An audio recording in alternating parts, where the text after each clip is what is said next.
Hello guys, today I'm making a video on Supreme New York brand knowledge and information, just a go-to guide for other consumers of the brand to check out. So if you need to know any basic information, this is the place to come.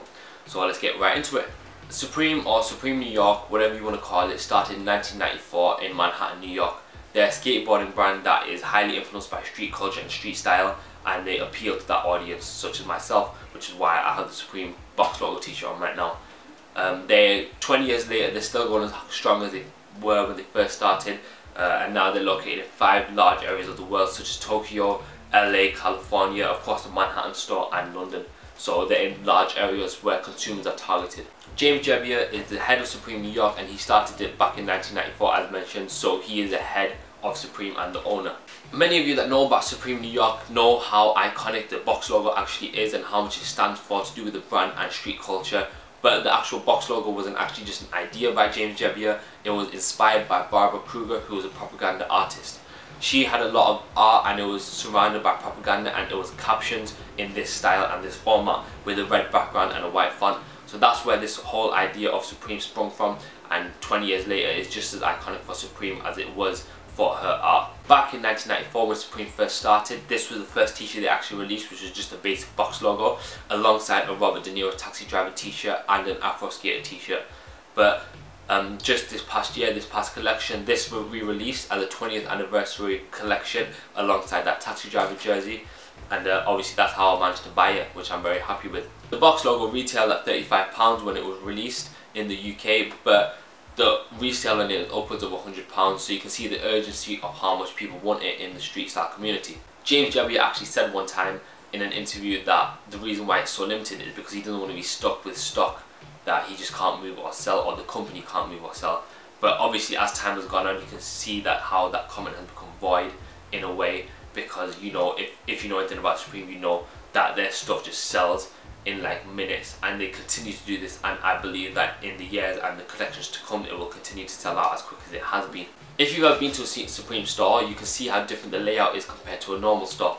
The actual clothes are on the outside of the store and the centre of it is very empty. The reason why it's like this is because when James Jebbia first designed the Manhattan store, he made it in with skaters in mind, so skaters could come in and have skateboards alongside them and luggage and backpacks on them and walk around comfortably with enough space and enough room to look at the clothes. When it comes to money, James Jebbia in 2012 was known to be worth $40 million, which is crazy. Something else that's kind of cool that a lot of people don't know about Supreme is the specific design that they have where they spelled the Supreme name wrong, and it's still in the latest collections where it's spelled E-A-M instead of E-M-E in the ending.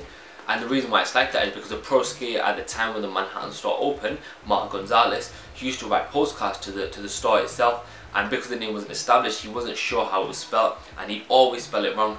And then obviously over time, James Jebbia took away the idea, and thus became the design, which is kind of cool because a lot of brands don't normally do stuff like that. I would never even think of something like that. So that's a cool fact as well.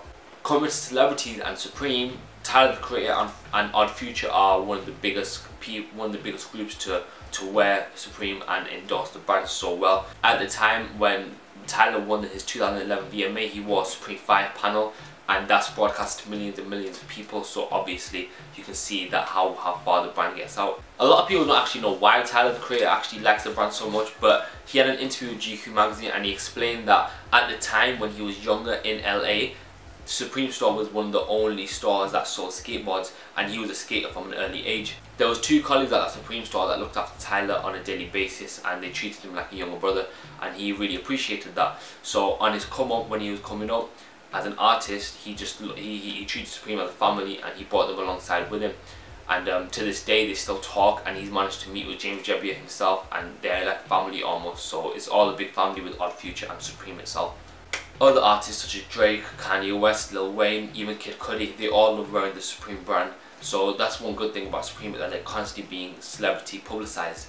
So they always have hype around it and always have consumers that are fans of the artist that will thus become fans of the brand. One great thing I love about Supreme is that they constantly collaborate with different brands such as Comme des Garçons, Champion, and even Nike Sportswear. Like Nike is a sportswear brand, and then Comme des Garçons is a contemporary men's brand. So the fact that they can collaborate and still appeal to that audience shows how big they actually are. Another cool fact about Supreme is that when they do drop their collection, they drop it bit by bit on a Thursday at 11 AM your time. Like, it won't just drop all at once like a normal collection. They'll just drop about 4 to 10 items every single week, and it just keeps the hype going, and you're able to purchase the pieces bit by bit. When it comes to my favourite piece with Supreme, I actually have quite a few, starting with this box logo t-shirt. Another one that I really like is the black and black staple box logo hoodie, and then also the Flyknit and Supreme collaboration on the Flyknits with Nike. I'm a big fan of Flyknits myself, so hopefully one day I'll get to own those. And the last one is the Comedy Garçon second collaboration with digital print camo on the back. Hopefully one day I'll own those pieces, and if I ever do, you'll get to see it on this channel. That concludes this episode of Supreme brand knowledge and a go-to guide, whatever you want to call it. But hopefully you guys enjoyed it, and if you did, be sure to leave a like.